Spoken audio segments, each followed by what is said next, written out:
Salut Pascal. Salut Emmanuel, comment vas-tu? Ça va pas mal et toi? Eh ben voilà, je suis là, ça va bien et je suis là pour la nouvelle machine. Alors, un nouveau Cantar. Un nouveau Cantar, 10 ans après. Génial. 10 ans après. Génial, il y en a plein qui vont être contents quand même. Il y a des gens qui attendent, ils attendent depuis 10 ans. C'est ça. Mais ils utilisent toujours l'ancien, alors bon, on espère quand même les convaincre qu'il faut aller faire la nouvelle machine.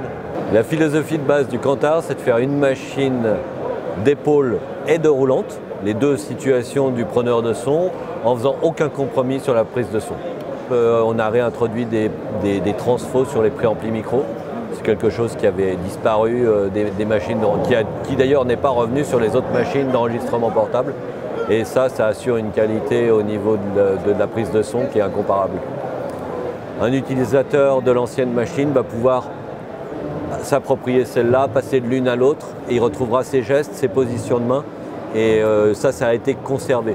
Par contre, on a fait un saut technologique 10 ans après, hein, forcément.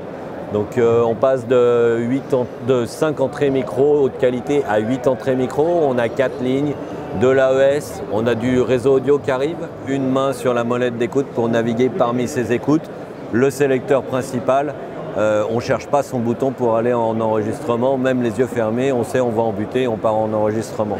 Ça, c'est des gestes qui sont essentiels. Des fois, il faut aller vite, on est surpris et ça reste.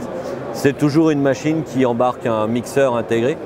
Aucune autre machine n'a un mixeur intégré sur un concept portable. On pouvait mixer 6 pistes dans l'ancien, on peut en mixer 10. Tout de suite, on voit les capacités. On avait 8 pistes d'enregistrement, on peut en enregistrer 24.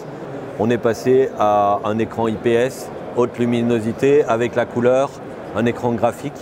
Donc forcément, ça permet des possibilités étendues et de rendre la machine peut-être plus conviviale par certains aspects. Elle avait un côté, il fallait apprendre à s'en servir.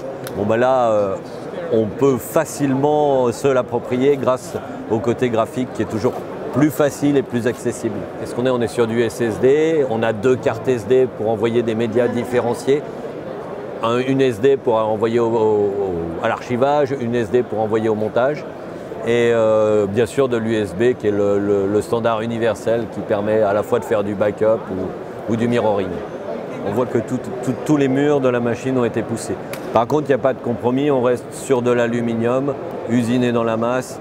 Et pour les dos de tout le monde, on a gagné 1 kilo.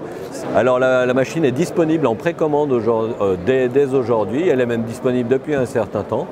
Donc toutes les précommandes sont les bienvenues et les 100 premiers auront quelques avantages à passer leur ordre. Les livraisons vont s'étaler, je dirais, de la fin de l'année et puis sur le printemps. Alors sur la fin de l'année, ce sera pour ceux qui ont déjà précommandé. Hein. Et ensuite, on va monter en puissance. Disons qu'on peut, pour quelqu'un qui commanderait aujourd'hui, ce serait une cible vers avril.